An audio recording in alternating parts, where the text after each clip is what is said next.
안녕하세요. 사연을 즐겨 듣는 60대 남성입니다. 저도 참 굴곡진 삶을 살았다고 생각했었는데 사연을 듣다 보니 저보다 더 기구한 삶을 살았던 분들이 계시더군요. 혼자서 인생의 무거운 짐을 짊어진다는 것이 얼마나 힘든 일인 줄 알기에 저도 모르게 그만 눈물을 흘리곤 했답니다. 저 또한 가장 중요한 순간 작은 선택 하나로 삶의 끝자락까지 밀려난 적이 있는데요.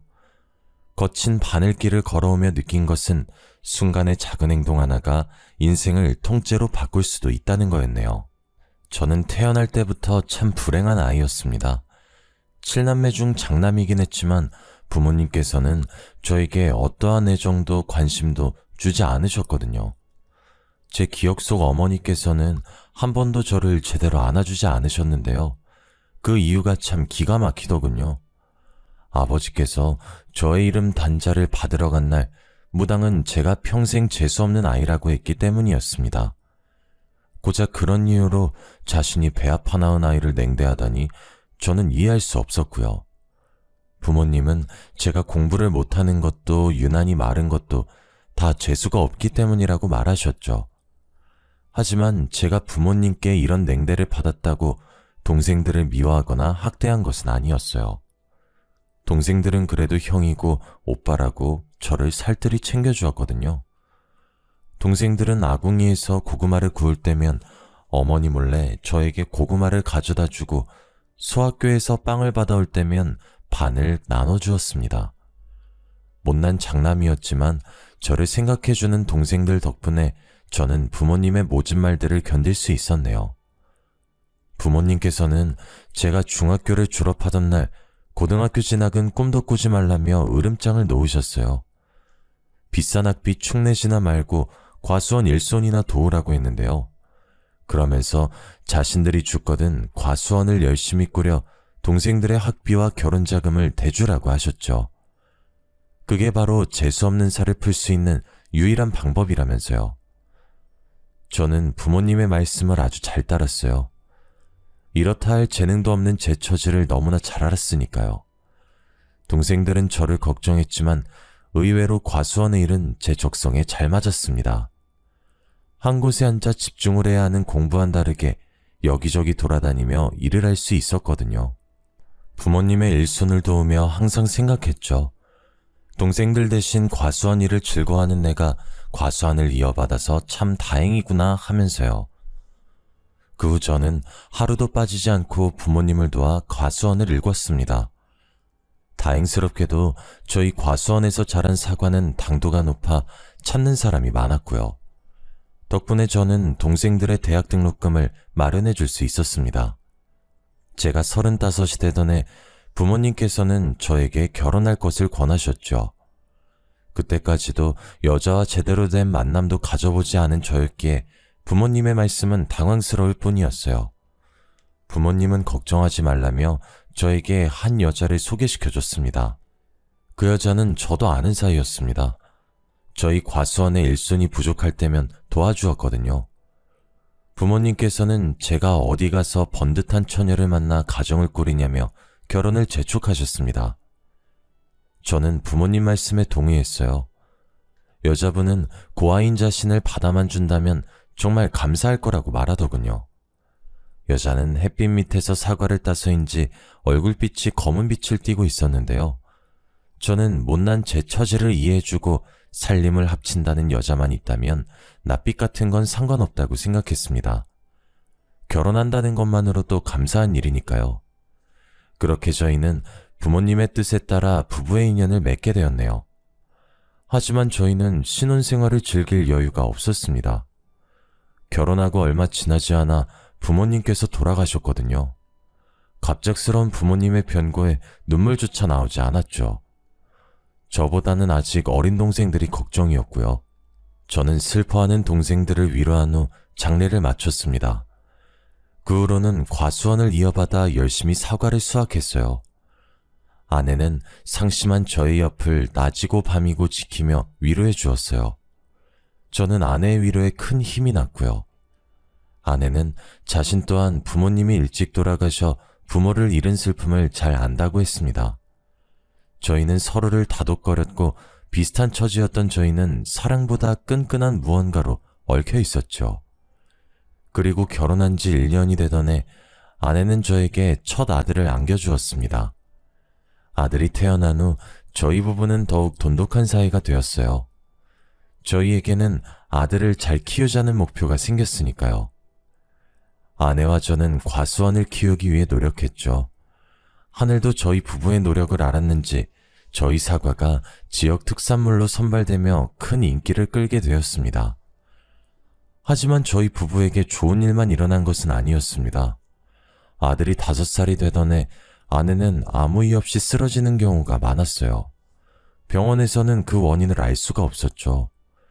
전 아내의 상태가 너무 걱정되었습니다. 한편으로는 저같이 못난 놈을 만나서 고생을 하는 것 같았거든요. 점점 뼈마디가 보이는 아내를 볼 때마다 미안한 마음이 들었죠.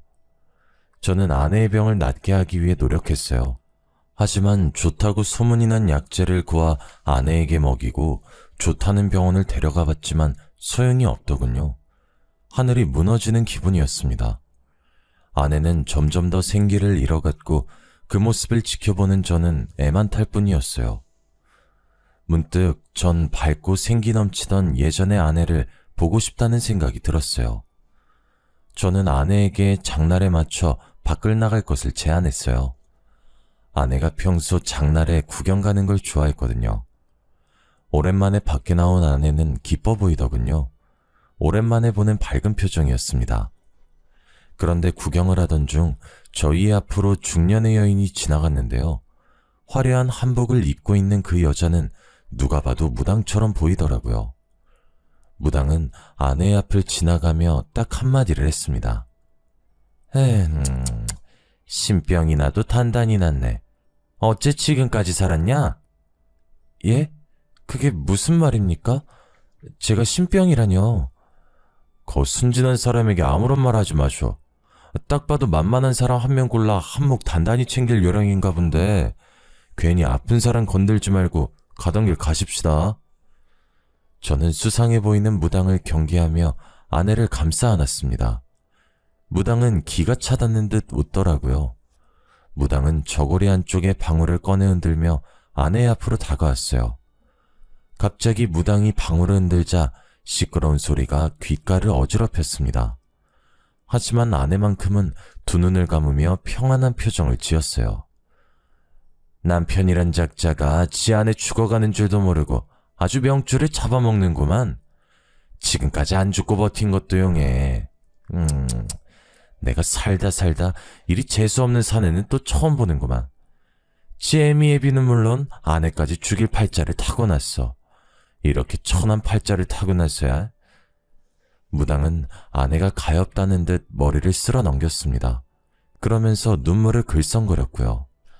이 불쌍한 건 일찍이 애미애비도 여의고 혼자서 얼마나 힘들었을꼬. 신기가 이리도 강한데 자기 짝도 아닌 사내와 한 입을 덮고 살아 얼마나 괴로웠을지 눈에 선하구나 아가. 지금까지 혼자서 아주 잘 참았다. 이제는 내가 널 살려주마. 예, 제발 그렇게 해주세요. 이대로 가다간 정말 죽게 생겼어요. 아들 생각해서 참으려고 하지만 하루하루 산중상이 되어가는데 차라리 죽으면 편할까 생각한 적이 한두 번이 아니었어요. 제발 저 좀 사람처럼 살게 해주세요. 아내는 이미 무당에게 휘둘려 있었습니다. 지나가던 사람들이 쳐다보는 것도 아랑곳하지 않고 무릎을 꿇었어요. 더러운 시장바닥에 머리를 조아리기까지 했습니다. 저는 함부로 아내의 마음을 들쑤시는 무당에게 버럭 화를 내버렸습니다. 그러자 무당은 저를 위아래로 훑어보았네요. 아내가 불쌍하다면서요. 지 처가 죽어가는데 끝까지 눈 하나 깜짝 안 하다니. 이제 옆에서 제 처 죽는 꼴만 지켜보면 되겠다. 뭐 그게 싫으면 5천만 원 들고 다시 찾아오시던지. 무당은 아내에게 자신을 신어머니로 모시면 살 수 있다고 말했습니다. 아내는 금방이라도 따라 나갈 듯 굴더라고요. 저는 열심히 아내를 붙잡았어요. 그러자 아내는 발악을 하며 저항했죠. 온갖 설득 끝에 간신히 아내를 집으로 데려올 수 있었네요. 아내는 집으로 온 후부터 계속해서 저를 원망했습니다. 제가 고생만 한 자신을 죽이려고 난리라면서요. 그러면서 당장 5천만 원을 내놓으라고 하더군요. 숨이 턱 막혔습니다. 5천만 원이라니 너무나 큰 돈이었어요. 아내는 당장 무당에게 가야 한다며 악을 썼는데요. 물론 5천만 원이 큰 돈이긴 했지만 제가 돈 때문에 아내를 말리는 것은 아니었어요. 사실 제가 아내를 말리는 데는 다 그만한 이유가 있었네요. 부모 없이 시골에서만 자란 아내는 세상 물정이 약했거든요. 사람을 쉽게 믿는 아내는 못된 마음을 먹는 사람에게 표적이 되기 좋았고요. 한 번은 다단계에 휘말려 전 재산을 날릴 뻔한 적도 있었습니다. 전 아내에게 정말 신병이 맞다면 다른 무당을 찾아가 보자 설득했어요. 하지만 아내는 그 무당이 아니면 안 된다며 고집을 부렸죠. 더 말리려 했지만 아내는 급기야 주방에서 날카로운 걸 들고 오더니 손목을 긁었지요. 이렇게 사느니 차라리 그냥 죽겠다면서요. 곧바로 응급실에 갔지만 아내는 치료를 거부하며 난동을 부렸어요. 처음 있는 아내의 강한 반항에 속이 바싹바싹 타들어갔습니다. 이대로 가다간 아내가 정말 죽을 것 같았거든요. 저는 하는 수 없이 수소문 끝에 무당을 찾아내고 그 손에 5천만 원을 넘겨주었습니다. 그 후 아내는 무당을 신어머니로 모셨죠. 마리주와 신딸이지 허드렛 일을 하는 일꾼이나 다름이 없었어요. 아내는 여기저기 무당에게 불려다니며 구판을 정리하고 운전을 하며 종노릇을 했습니다. 아내가 무당을 찾아간 후 전 아내의 얼굴을 보는 날이 없었네요. 물론 어린 아들도 마찬가지였어요.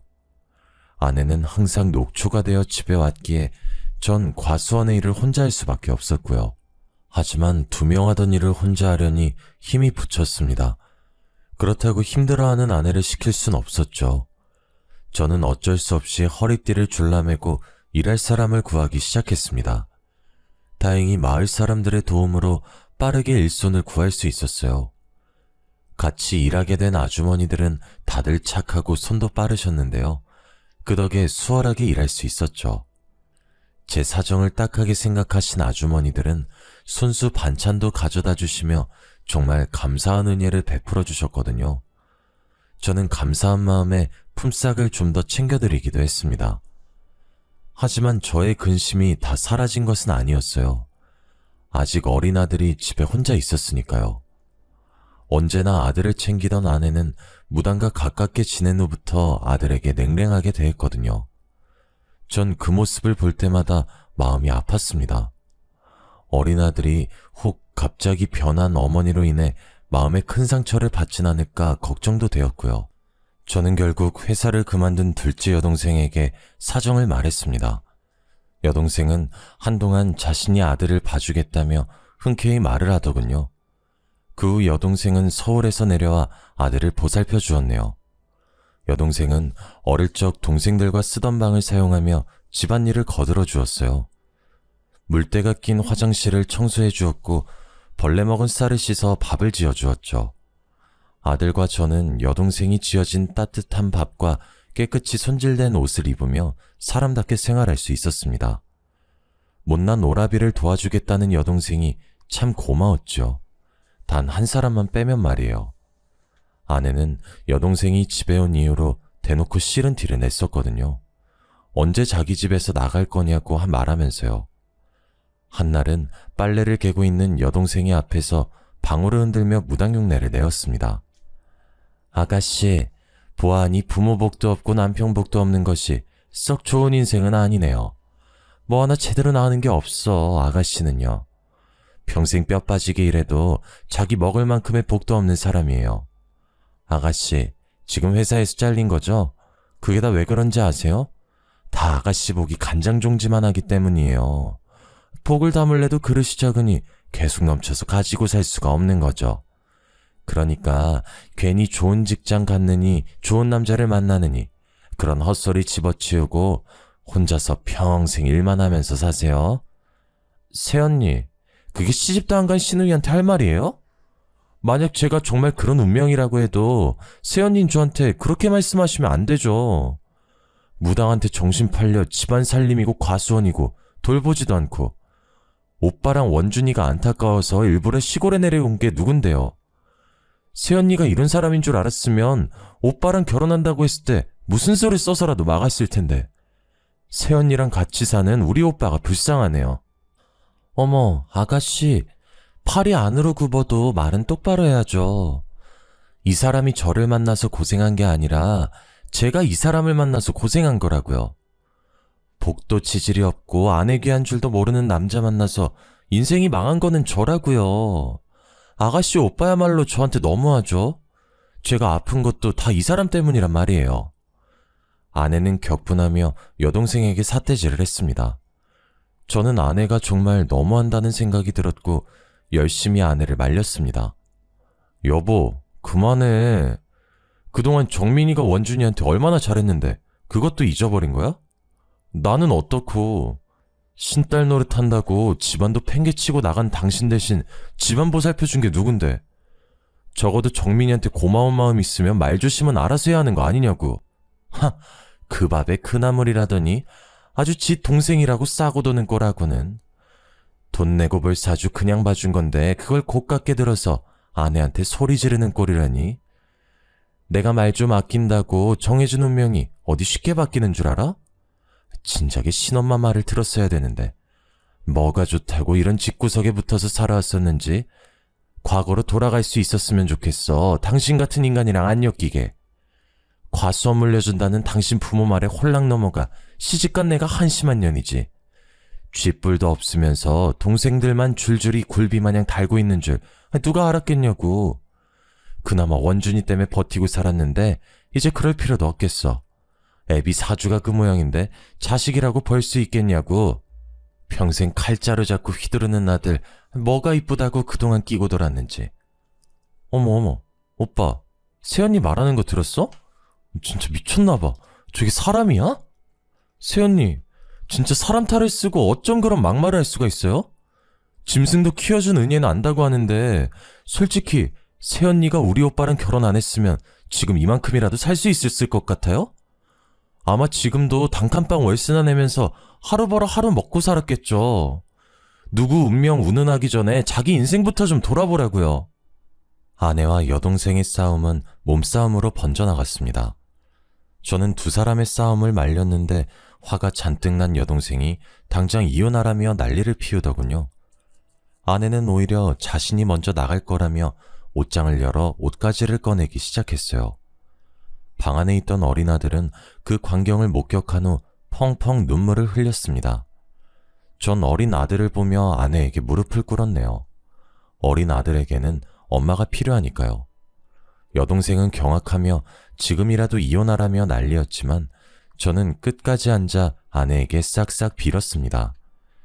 그러자 아내는 재수없는 여동생을 내보내면 생각해보겠다고 하더군요.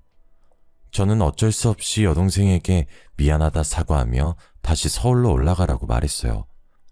그러자 여동생은 저더러 바보라고 말하면서 정신 나간 여자가 뭐가 좋다고 감싸냐고 했네요. 저는 그런 여동생에게 미안하다고 말하면서 돈 봉투를 내밀었죠. 그동안 고마웠다면서요. 그 후 저는 전보다 훨씬 바빠졌습니다. 여동생이 도와주던 집안일을 제가 도맡아 했거든요. 안에서는 집안일, 바깥에서는 과수원 일을 하니 몸이 나만하질 않았어요. 베개에 머리만 대면 자는 수준이었으니까요. 하지만 그럴 때마다 힘이 된 것은 아들의 미소였습니다. 아들은 유치원에 갔다 올 때면 퇴근한 저를 앉혀놓고 자신이 배운 한글을 읽어내렸거든요. 아들은 저와 다르게 참 총명한 아이였죠. 유치원에서 배운 것만으로도 한글을 깨우치고 숫자 놀이를 했으니까요. 저는 아들을 보며 공부머리가 저를 닮지 않아 참 다행이라고 생각했습니다. 아내는 아들이 칼이나 휘두를 천한팔자라고 했지만 전 상관없었어요. 저와 다르게 똑똑한 머리를 가진 아들은 무슨 일이든 잘할 거라고 장담할 수 있었으니까요. 저는 아들이 무슨 결정을 내리건 행복하게만 살 수 있다면 상관없다고 생각했네요. 한편 아내는 무당을 따라다니며 딴 사람이 되어갔어요. 신혼 초에 보이던 수수한 모습은 온데간데 없어져 버렸고요. 화장이라고는 모르던 아내는 어느새 얼굴 전체를 화장으로 떡칠하고 다녔습니다. 검었던 얼굴은 허여멀겋게 분칠을 하면서요. 그뿐만이 아니었습니다. 평소 소심한 성격으로 동네 사람들에게 말도 못 걸던 아내는 마을을 휘젓고 다니며 마을 사람들에게 행패를 부렸죠. 나이가 많이 드신 어르신께는 살 날이 얼마 안 남았다며 말을 했고, 자식이 타지에 나가 있는 분들께는 자식 복이 없다며 악담을 했습니다. 좋은 일이면 모르겠지만 아내는 항상 남들에게 안 좋은 점만을 말하면서 다녔습니다. 마을에서 아내에 대한 인식은 날이 갈수록 나빠만 졌어요. 저만 보면 아내가 이상해졌다며 한마디씩 거들 정도로 말이에요. 고심 끝에 저는 아내에게 조심스럽게 이야기를 꺼냈습니다. 당신 신엄마 따라다니면서 배우는 건 좋지만 마을 사람들한테는 그냥 아무 말 하지 마. 생각해봐. 세상에 자기 빨리 죽고 복 없다는 걸 듣고 싶어하는 사람이 어디 있겠어? 만약 보인다면 그저 그러려니 하면서 넘어가. 우리 앞으로도 계속 이 마을에서 살 텐데 마을 사람들이랑 잘못 얽혀서 좋을 게 없잖아. 안 그래? 당신 설마 내가 사기라도 친다는 거야? 그렇게 보이고 그렇게 입 밖으로 튀어나오는 걸 나더러 어쩌라고. 그리고 자기들 팔자 안 좋은 게 내 탓이야? 지들이 그렇게 타고난 걸 가지고 뭐 어쩌라고. 나보고 억지로 거짓말이라도 하면서 노인네들 비위라도 맞추는 거야 뭐야? 내가 이러려고 신엄마 밑에서 신딸 노릇하면서 고생하는 줄 알아? 그런 말이 아니잖아. 원준이 생각해서라도 조금만 참을 수 없겠어? 내가 당신한테 많은 걸 바라는 게 아니잖아. 무당한테 가서 신딸 노릇을 해도 좋고 집안 살림을 안 해도 좋아. 그냥 제발 예전처럼, 아니 예전에 반만큼이라도 언행을 조심해줘. 내가 왜 예전처럼 행동해야 되는데? 전처럼 살 바엔 그냥 혀 깨물고 죽는 게 나아. 당신한텐 아무 말도 못하고 그저 시키는 대로만 행동했던 예전의 내가 좋겠지만 난 아니야. 당신이 팔자만 좋았어봐 내가 이렇게까지 됐나. 이제야 확신이 섰어. 내가 있을 곳은 여기가 아니야. 저는 아내의 말에 깜짝 놀랐습니다. 아내는 곧 떠날 사람처럼 마음을 정리한 것 같았거든요. 저는 당황하면서 그게 무슨 말이냐고 물었어요. 그러자 아내는 되려 저를 손가락질하며 이렇게 말하더군요. 더 이상은 말년에 쪽박차게 생긴 당신이랑 같이 못 살겠다고. 조금이라도 젊을 때 떠나는 게 맞아. 당신이랑 같이 있으면 늙음하게 쪽박찬 당신 옆에서 비닐 천막보다도 못한 집에서 개고생할 테니까. 난 그러기 싫어. 어려서 부모 잃고 한평생 고생만 하다 살았어. 그런데 늙어서까지 당신 옆에서 눈 감을 때까지 고생만 하라고? 그렇게는 못 살지. 아니, 안 살 거야. 저에게 소리친 아내는 곧장 집을 나갔습니다. 당황한 저는 아내의 뒤를 따라갔어요. 곧바로 아내의 뒤를 밟았지만 날이 어두워서인지 아내의 행적을 찾을 수가 없었어요. 저는 그런 아내가 걱정돼 계속해서 마을을 돌아다니면서 아내를 찾았죠. 하지만 땀방울이 등을 적시고 종아리가 터질 것처럼 아파왔지만 아내는 찾을 수 없었습니다. 아내에게 바로 전화를 하려 했지만 주머니를 뒤져보니 핸드폰이 없더라고요. 빠르게 집으로 달려가 아내에게 전화를 걸었습니다. 전화를 20통 넘게 걸고 문자를 수백 통이 넘게 보냈지만 아내에게는 아무런 소식도 없었어요. 제 걱정스러운 마음은 이루 말할 수가 없을 정도였죠. 아내의 빈자리를 눈치채서인지 아들 또한 아내를 찾기 시작하더군요.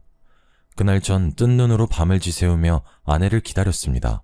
아침이 밝아오고 전 집에서 아내를 기다리고 싶은 마음이 굴뚝 같았어요. 그렇지만 사과를 수확해야 하는 시기이기에 그럴 수가 없었죠. 저는 혹시나 아내가 돌아올까 하는 마음에 쪽지 하나를 남겨둔 채 과수원으로 떠났습니다. 하지만 집으로 돌아와 보니 저를 반기는 것은 빈 통장과 어지럽혀진 집뿐이었습니다. 아내는 피같이 모은 전 재산을 가지고 혼자서 도망친 것이었어요. 아내가 무당을 만난 후 이상해졌지만 그럼에도 아내를 믿어줬는데, 그래서인지 아내에 대한 배신감은 너무나 컸습니다. 멀쩡한 살이 찢어지는 것처럼 정말 처절한 기분이었어요. 심지어 쪽잠을 청할 때 아내는 제 꿈까지 불쑥불쑥 튀어나와 재산을 가로채며 도망갔죠. 도망가는 아내를 잡으려고 했지만 소용없었습니다. 발바닥이 바닥에 붙은 듯 움직이지 않았거든요. 그렇게 아내를 잃은 저는 한동안 망연자실한 시간을 보냈네요. 폐인처럼 살던 저를 일으켜 세워준 것은 아들이었습니다. 아들은 그저 누워만 있는 저에게 냉장고를 뒤져 먹을 만한 음식을 가져다 주며 제 옆을 지켜주었는데요. 저는 그런 아들을 보면서 다시 살아보자는 의지를 불태웠네요. 처음에는 혼자서 아들을 어떻게 키울 수 있을까 앞이 막막했습니다. 생각을 하려고 해도 눈에 안대를 씌운 듯 캄캄하게만 느껴질 뿐이었어요. 하지만 아들을 굶길 수 없었던 저는 억지로 정신을 차리기 위해 애썼습니다. 자존심을 버리고 동생들에게 돈을 빌리는 것부터 시작했죠. 제 사정을 들은 동생들은 군말 없이 돈을 빌려주었습니다. 주말이 되면 동생들은 하나같이 저희 집으로 모여들었어요. 여동생들은 반찬을 가져오며 살림살이를 채워줬습니다. 남동생들은 과수원에 모여들어 저의 일손을 도와주었고요. 그렇게 저는 동생들의 도움으로 천천히 자리를 잡을 수 있었습니다. 제 마음 한구석 깊이 상처를 준 아내 또한 차츰차츰 잊어가게 되었죠. 제가 과수원을 돌보는 사이 아들은 말썽 한번 부리지 않고 커갔어요. 엄마의 빈자리가 그리울 만도 한데 못난 아비를 생각해서인지 힘든 기색 한번 보이질 않는 아들의 모습은 참 짠할 정도였습니다. 그럼에도 아들은 늘 스스로 노력해 매번 전교 1등 성적표를 쥐어주면서 절 기쁘게 해주었네요. 아내는 아들이 칼이나 잡을 천한팔자라고 말했지만 저는 상관없었습니다. 가장 힘든 순간 힘이 되어준 아들은 세상에서 가장 소중한 보물이었으니까요. 하나밖에 없는 소중한 아들은 제 삶의 유일한 희망이자 삶의 이유였죠. 저는 아들을 생각하며 더 이를 악물고 일을 했어요. 결국 전 농약 없이 당도 높은 사과를 만들어냈고 저희 과수원 사과는 입소문을 타고 점점 유명해졌습니다. 그러던 중 대기업 소속 식품회사에 다니던 동생은 저희 과수원의 사과로 사과 주스를 만들자고 사업을 제안했어요. 농약 없이 당도 높은 사과로 주스를 만든다면 대박이 날 거라면서요.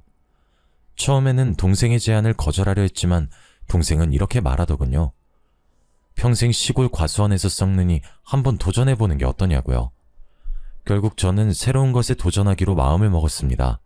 제안을 받아들인 저는 동생과 함께 과수원 옆 작은 공간을 빌려 사과 주스를 만들기 위해 노력했어요. 수차례의 실패와 좌절 끝에 저는 동생과 함께 사과 주스를 출시했네요. 결과는 그야말로 대박을 쳤습니다. 특히 어린아이들을 기르는 엄마들 사이에서 인기가 좋았어요. 농약을 넣지 않아 어린아이들이 먹기 좋다고 소문이 났거든요. 그 후 저는 동생과 함께 사업을 시작했습니다. 그리고 처음으로 이사를 결심했죠. 아들에게 더 나은 교육 환경을 제공하고 싶은 마음 때문이었어요. 제 바람대로 이사를 온 후 저는 처음으로 아들을 입시학원에 보내주었습니다. 원래 머리가 좋던 아들은 학원 아이들을 금방 따라잡더군요. 도시에서도 내놓으라 하는 인문계에서 전교 1등을 도맡아 하던 아들은 결국 서울대 의대를 가게 되었습니다. 정말 감사하고 기쁜 일이었죠. 동생들은 하나같이 아들을 축하해줬고요. 제 사업 또한 점점 커져만 갔어요. 사업이 점점 커짐에 따라 믿을 만한 사람들이 필요하다고 생각했는데요. 그래서 저는 다른 동생들 모두에게 같이 사업을 꾸려나가자고 제안을 했어요. 동생들은 그 제안을 흔쾌히 따라줬고요. 시간이 흘러 어느덧 50대 중반을 바라보고 있었습니다. 동생들은 혼자가 된 지 수십 년이 지난 저에게 재혼을 하라고 제안했어요. 하지만 저는 그럴 수 없었네요. 아내가 도망간 탓에 호적 정리도 되지 않은 상태였거든요. 괜한 분란을 만들고 싶지 않았어요. 제 속마음을 알게 된 동생들은 이혼 변호사를 섭외해 왔는데요. 변호사는 배우자가 3년 이상의 생사불명 상태이면 혼자서도 이혼을 할 수 있다고 조언해 주었습니다. 가정 파탄의 전적인 요인은 모두 아내에게 있었기에 일은 쉽게 해결됐고요. 저는 동생들의 도움으로 제 호적에 남아있는 아내를 훌훌 털어버릴 수 있었습니다. 그리고 저에게도 따뜻한 사랑이 찾아왔어요. 바로 꽃집을 운영하던 여자였죠. 아이를 가질 수 없는 몸으로 전 남편에게 이혼을 당하고 지금까지 혼자 산다고 했는데요. 그러면서 저에게 혼자서 아들을 훌륭히 키워내다니 정말 대단하다고 말해주었습니다. 고운 얼굴만큼 마음씨도 고운 그 여자에게 푹 빠져버렸어요. 저는 그 여자에게 고백을 했고 그렇게 늙은 나이에 재혼을 하게 되었어요. 아내는 다정하고 참한 사람이었습니다. 남들에게 휘둘리지 않는 강단도 있었고요. 저는 그 점이 참 마음에 들었어요. 아들 또한 자신을 친아들처럼 살뜰하게 챙겨주는 아내를 무척 마음에 들어 했죠. 아무도 강요하지 않았지만 먼저 가서 어머니라고 부를 정도였습니다. 아내는 베개 밑에 머리를 둘 때면 자신이 이렇게 행복해도 되는 것이냐며 눈물을 짓고 했는데요. 저는 그 모습이 너무도 가엾고 어여뻐 항상 등을 토닥여 주었어요. 제일 가까운 배우자에게 받은 상처가 얼마나 큰지 그 누구보다도 잘 알거든요. 시간이 흘러 저희는 어느덧 결혼 4년차 부부가 되었습니다. 아들 또한 옛과 인연을 걸치고 본가로 넘어갔고요. 아내의 생일날 저희는 모처럼의 외식을 하기 위해 백화점으로 나갔어요. 오랜만에 가족들과 함께 쇼핑을 하고 맛있는 음식을 먹으니 문득 내가 이 아내를 만나지 않았다면 이런 즐거움을 알았을까? 라는 생각이 들었습니다. 쑥스러워 아내에게 말은 못했지만 말이에요. 밤이 되고 백화점 폐점 시간이 다가왔습니다. 저희도 집으로 갈 채비를 하였고요.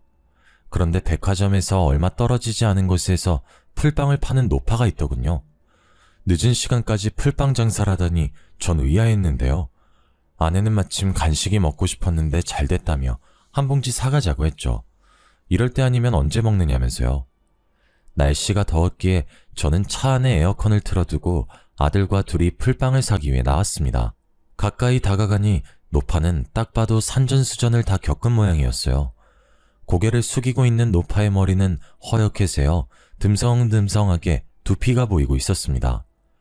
풀빵을 굽는 손가락 끝은 다 꼬부라져 있었고요. 저는 짠한 마음에 지갑에 들고 있던 현금을 다 꺼내 노파에게 건네주었습니다. 노파는 은인을 만났다며 감사해했죠. 그러면서 보답으로 자신이 운명을 봐줄 수 있다고 말하더군요. 옆에 있던 아들은 제법 흥미가 당기는 모양이었어요. 아버지 기억 안 나? 왜 어머니가 집 나가기 전에 나한테 그랬다며. 평생 칼이나 휘두르고 사는 백정팔자였다고 했잖아. 아버지한테는 말년에 쪽박찰상이라고 했고. 재밌을 것 같은데 한 번만 보고 가자, 응? 아내의 영향으로 미신을 믿진 않았지만 한 번쯤은 봐도 상관없다고 생각했어요. 아들 또한 자신의 운명을 궁금해했고요. 저는 노파에게 저와 아들의 운명을 봐달라고 말했는데요. 노파는 자신에게 손을 내밀어 보라고 하더군요. 거칠거칠한 노파의 손바닥에 제 손을 올리자 노파는 탄식하면서 말을 이었죠. 아이고, 어쩜 이리 보기만 했고. 초년중년에 가세가 기울고 아내가 떠나는 팔자지만 말년에 돈방석에 앉은 팔자라니 평생 돈 걱정은 없겠구려. 게다가 자식복도 많아. 평생 아들에게 효자받으며 살 팔자라니 정말 부럽구려. 부러워. 고개를 푹 숙인 노파는 제 손을 한참 만지작거렸습니다. 그리고 노파가 고개를 드는데 전 노파의 얼굴을 본 순간 경악할 수밖에 없었어요. 바로 집을 나갔던 전 아내였거든요. 마지막으로 만났을 때보다 얼굴이 훨씬 상해 있었지만 저는 단박에 알 수 있었습니다. 아내라는 것을요. 저는 너무 놀라 여보라고 소리치고 말았어요. 그러자 노파는 깜짝 놀라며 제 이름을 부르더군요. 전처에게 왜 이런 행색으로 풀빵이나 팔고 있냐 묻자 전처는 그저 눈물만을 흘렸습니다. 집에서 도망쳐 나간 전처는 제게서 훔친 통장을 무당에게 갖다 바쳤다고 했어요. 신내림을 내려줄 날만을 기다리면서요. 하지만 무당은 얼마 후 전 아내가 준 돈을 가지고 도망을 가버렸다고 하더군요. 무당 한 사람을 믿고 도시로 건너온 아내는 낙동강 오리알 신세가 되었다고 말했습니다. 다른 무당을 찾아가 신내림을 받으려 했지만 그저 잠시 잡기가 쉬운 것이지 신기가 온 것이 아니라며 윽박만 들었다고 하면서요. 결국 오갈 데가 없어진 아내는 부잣집 식모로 들어가 어렵게 삶을 이어갔다고 설명했네요. 그러던 중 주인집 아들은 아내가 아이를 낳지 못한다는 이야기를 듣고 홧김에 불이 붙은 장작을 휘둘렀는데요. 그 앞을 지나가던 아내가 튀어오른 불씨를 맞고 그만 실명을 했다고 말했습니다.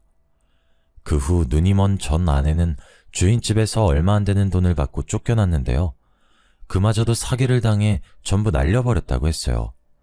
실명으로 눈앞이 안 보여도 신기하게 다른 사람의 손을 잡으면 얼추 그 사람의 흘러가는 인생 정도는 알 수 있게 되었다며 눈물을 글썽이더군요.